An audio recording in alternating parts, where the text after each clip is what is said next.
Primus sterilizer. And that's the type of equipment we're going to be going over today. First question, anybody here ever use an autoclave before? So you used to, right? This type is a guillotine door. There's other types that are radial arm doors, which are with the big wheel. One with the big wheel, you got to tighten up pretty much through that thing to seal. This one here, as you can see, has a gasket that's inside a trim ring. When you close the door, the machine will know it's ready to charge the gasket so the door will never come down. It's charged with steam, okay? It doesn't take much to operate this door, counterbalance for the weight. So if you come up too hard with this door, you're probably going to knock the weight all out of whack. So nice and easy, that's all it is, okay?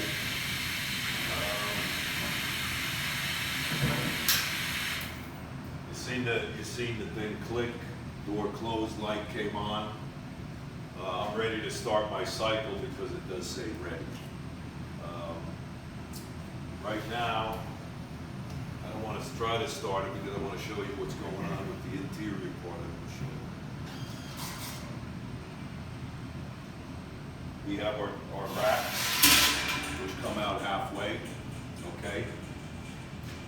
They're under this particular one. To pull it up this way, there's a screen inside. Okay, just in the far center. Very important. It's really hot right now, so.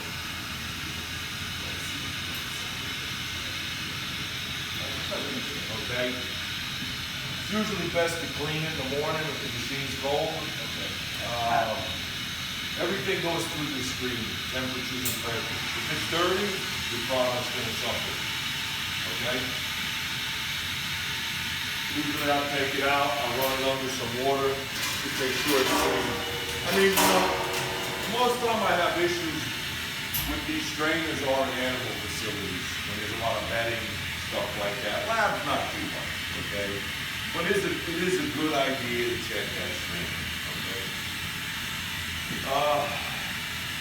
Right now we're running at a 270 cycle.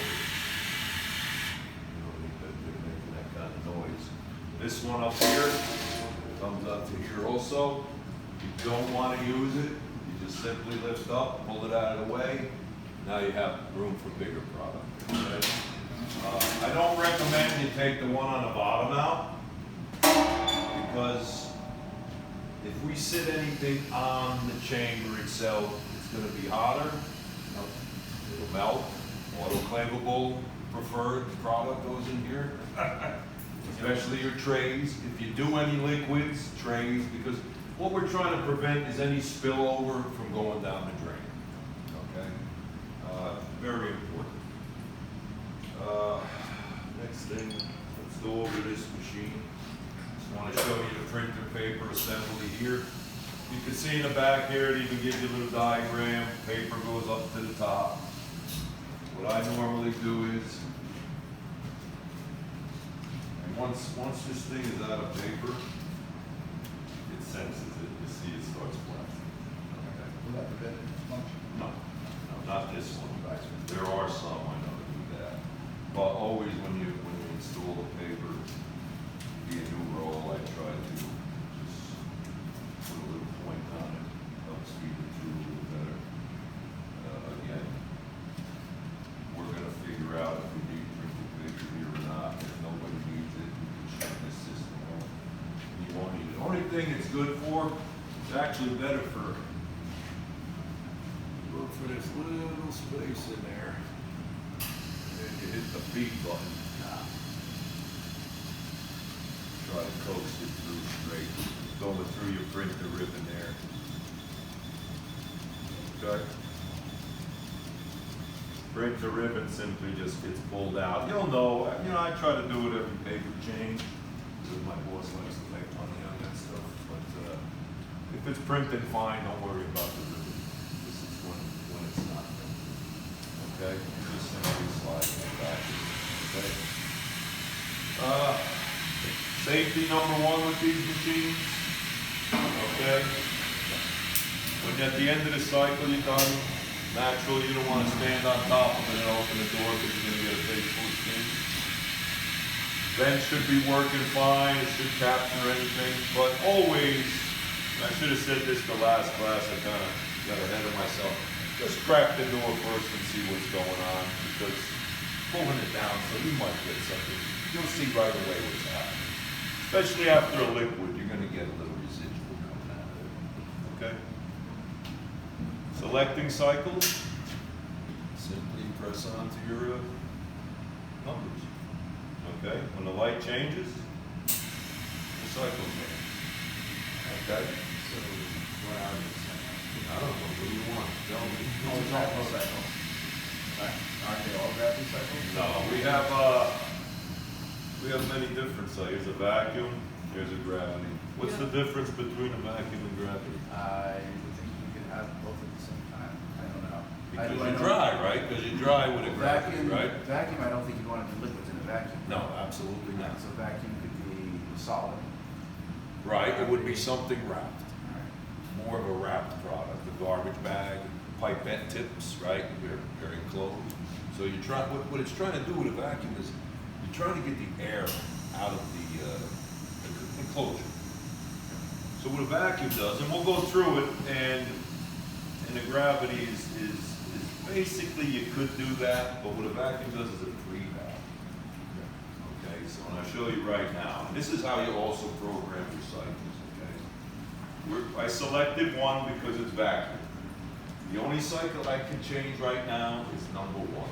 If I need number two, I'd have to select it before going into it. And this is how you do it. Select your cycle, we'll go to menu. Now we're in program mode. It's telling me vacuum. But let's say I want to change it to a liquid. Enter,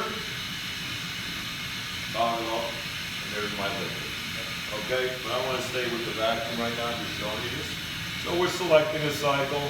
Once you get it, you hit enter, you see the little flash.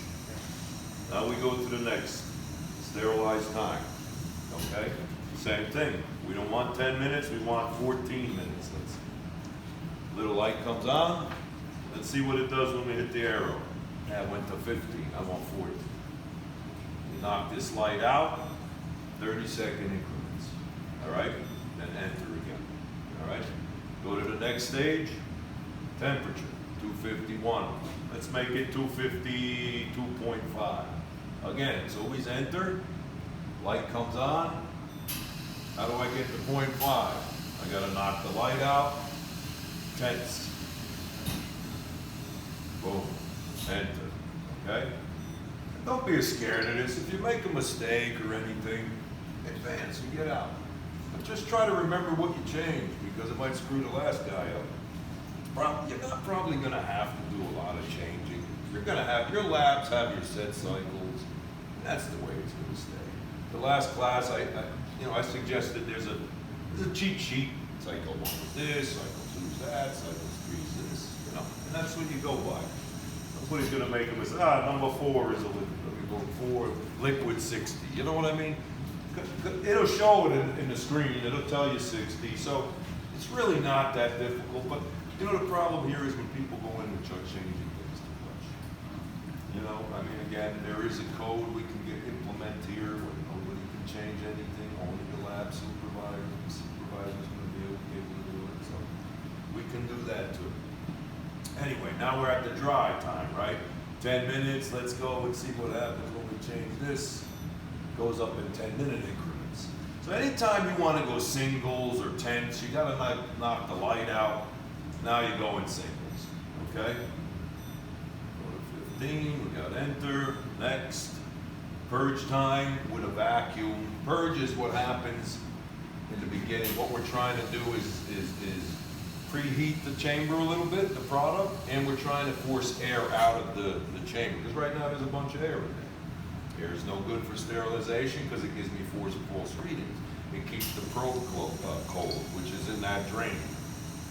Okay, so what we're going to do is 1 minute on a vacuum is plenty time because what we're going to have is pre-vacuums in the vacuum cycle, not the Gravity doesn't have pre-vac. We'll leave that at 1. Pre-charge is my pre-vacuum. Once we're done purging with 1 minute, it's going to go to 10 pounds of pressure. Once it hits 10, then we go to 10 inches of vacuum. So we're forcing steam into the product, then we're sucking it out. So we're replacing the air with steam, pulling it out, and we can do this with a vacuum cycle 6 times. So if you got garbage bags, you got stuff inside, there's a lot of air in there. You want to penetrate that bag. So you throw these pre-vacs in. And what's nice, when you go into a when you finally get to sterilization, you're going to see your pressures and your temperatures are really nice. Gravity doesn't have that feature. So a gravity will be off on the pressure because you're going to have air, you're going to have a little of this. So if you're going to use a gravity, you pay for it, use a vacuum. It takes a little longer, a couple of minutes. If everything in the facility is working properly, the water, the steam, you know, it's only going to take a couple of minutes more, but you're going to have a better product. Believe me, you'll be safer. Okay, and we can change all these set points, even this 10. I know 10 because it's enough, right? But we can go up. Now I went to 20. But sometimes what happens when you go too high in the beginning, it takes longer to pull it down because there's so much air in there.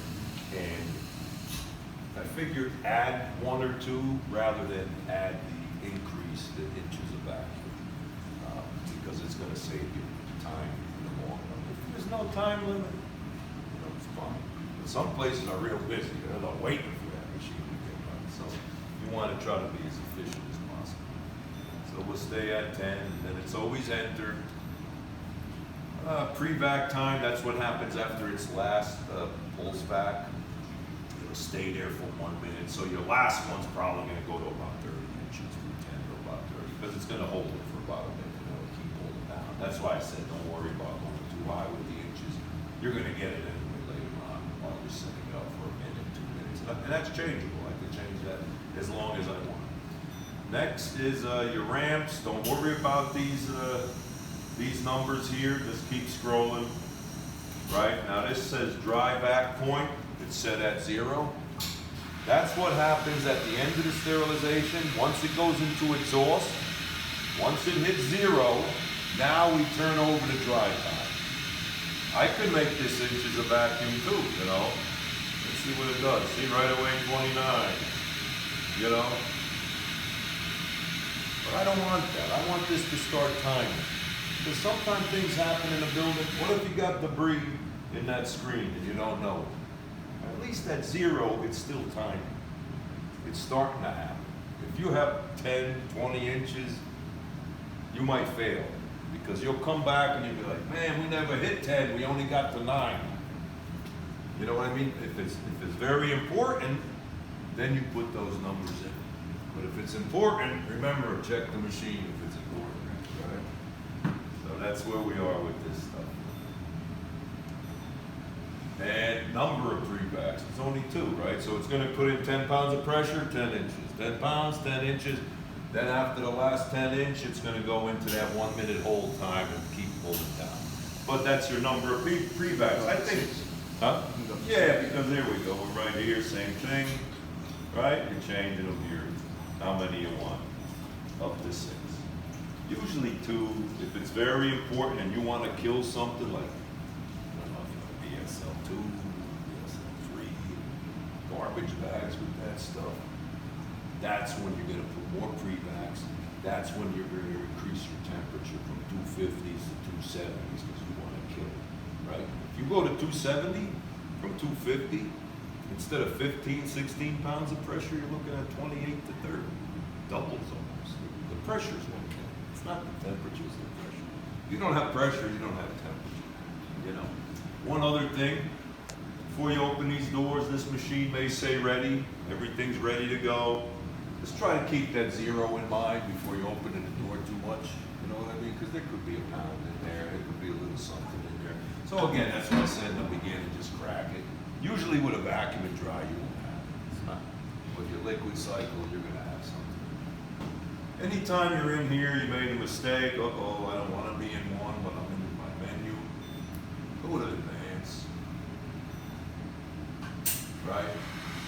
Now we're back. Now I can go to my other cycle that I intended to do. Okay, so don't panic. It's Steps back advanced. out? Yeah, it just pushes you back out. Okay, so it's advanced. Anybody want to try? Program a cycle.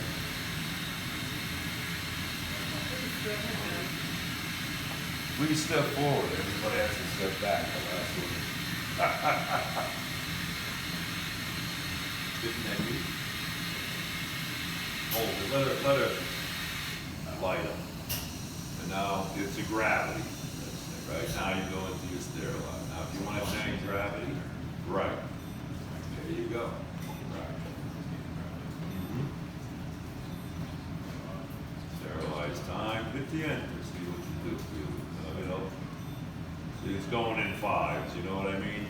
So each, it's a little confused. I don't know why everything doesn't go in fives, but one is fives, one is 10, one is single, and then you gotta knock down the 30s. And then The light button, you can exit the predetermined increments. Right. Drive times. First time is how long? See, this is a gravity because I'm not running a prevac, so I gave it, instead of 1 minute, I gave it 2. If we go into liquids here, I suggest 3 minutes because there are no prevacs. You have a lot of air. You're trying to heat up the product, right? So we'll go 3 at least. 'Cause that means you're throwing in steam and it's going out the drain. It's flushing, you know? If you put a prevac on there, you're gonna pull your product out of the bottom. I may be able to get away with a slight vacuum, but not a lot. Because we're gonna ruin your product and we're gonna pull it out. Recharge on this one, I put 15 because it's only a purge. So we're gonna try to throw 15 pounds throughout that 2 minutes in there. We don't wanna go higher than that because remember, 250 is 15 pounds. We don't wanna overshoot our temperatures, okay? Because what happens is you're too hot going in, now it's gotta calm down and your product may suffer. It may burn, it may boil over. On a liquid cycle, remember, again, it's like boiling water. The fire's hot, but the product's not boiling yet. We're reading through the drain, we're not reading the product. So give it an extra 5 minutes. If you say 30 minutes, maybe it's 35, because you're really not giving 30 minutes of sterilization. And think about it this way too now. With your liquids, let's say, oh, I'm running a 30-minute cycle. How long is that cycle? 30 minutes. Probably take an hour. Right? You're like, why is it taking so long? It's a 30-minute sterilize. Sure, it's 30 minutes sterilize, 3 minutes purge, right? Then you got your heat ramp up time, right? That's another probably minute or so. Your exhausts are gonna exhaust 1 minute per pound. Rule of thumb. Don't go faster because you're gonna boil over. The faster you come down, you create one molecule movement and then it just boils over. So you got another, at least, because it's 15 pounds to 250, would be 16, another 15, 16 minutes, right? And then you have a cool down time. Are we in a liquid right now?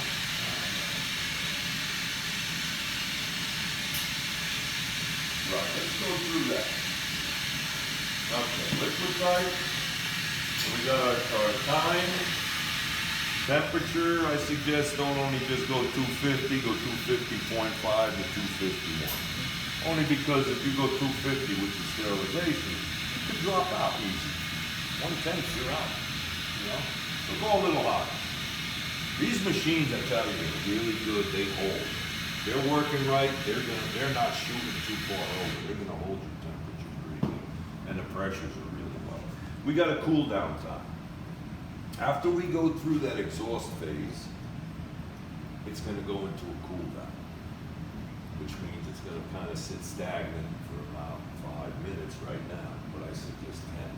This way, when you open the door, you're not getting a face full of steam coming out of it.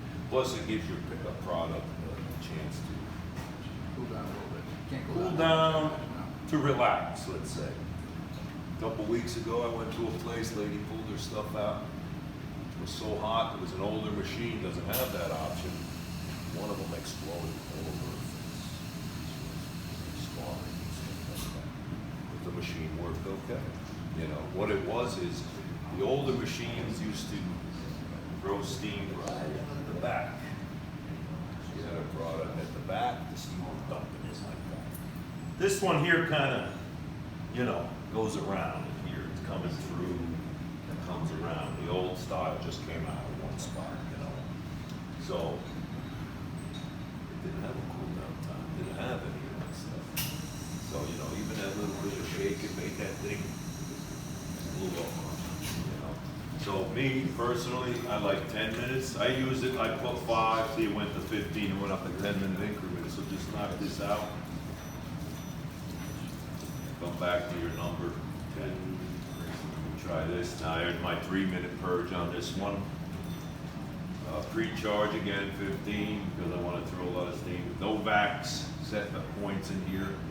No back times. These ramps are percentages that the steam's getting thrown in. It might go faster, it might come a little slower, but these are pretty standard. You should not have to change these numbers. Final ramps, nothing. Unused, nothing. Unused, no pre-vacs.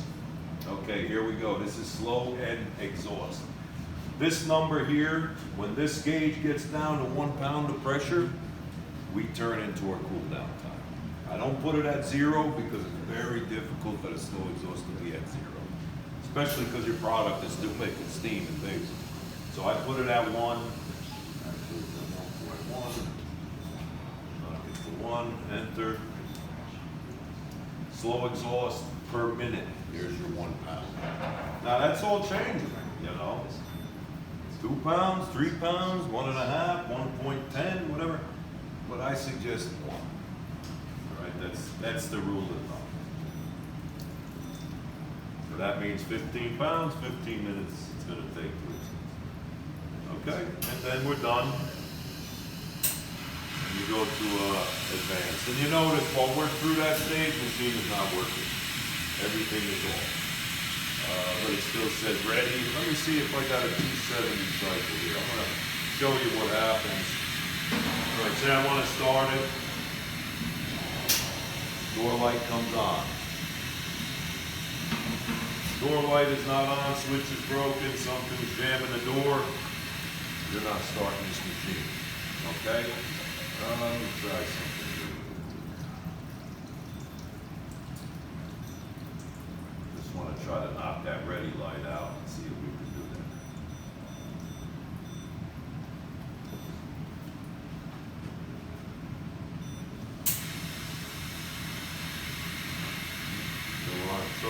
So I'm at the right percentage. There's a percentage of your temperatures that allow. Let me just come out of this.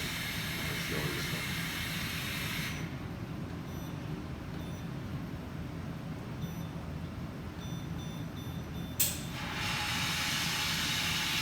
Let's say we were running a 270 cycle, this is really the kill. See, my ready light went out. My door could be closed, but I can't start a cycle. That ready light needs to be on. That door light needs to be closed, otherwise you're not going to be there. So don't panic. Hey, my machine won't start. People are in a hurry, right? They close, they start, come back. Hey, how come the thing didn't start? Remember, it has to be ready. And the ready lights are not on the door. Where you went to 270. All right, so it's got to. Let me see if I can find something here. Right now, my jacket's only at 250. So the jacket's got to be brought. Right. That's it. All right, so it needs to be ready. Door needs to be closed. Now the reverse will also be the case. If somebody is just running a 270, I just wanted to run a 250. You're gonna not. It'll run. It's hot enough. Yeah, it'll run. So then it will run a 250, not 270. The jacket's only gonna be hot. So what's gonna happen? You hear the jacket heating down. The jacket valve won't come on. It'll settle down, back down. Probably, you know what I have sometimes, especially with the animal facilities. I have what they do feed embedded, especially feed. If they're too hot, the feed burns. So what happens is, manufacturer comes in, we can give you it's not really, it's more sanitizing. So you can't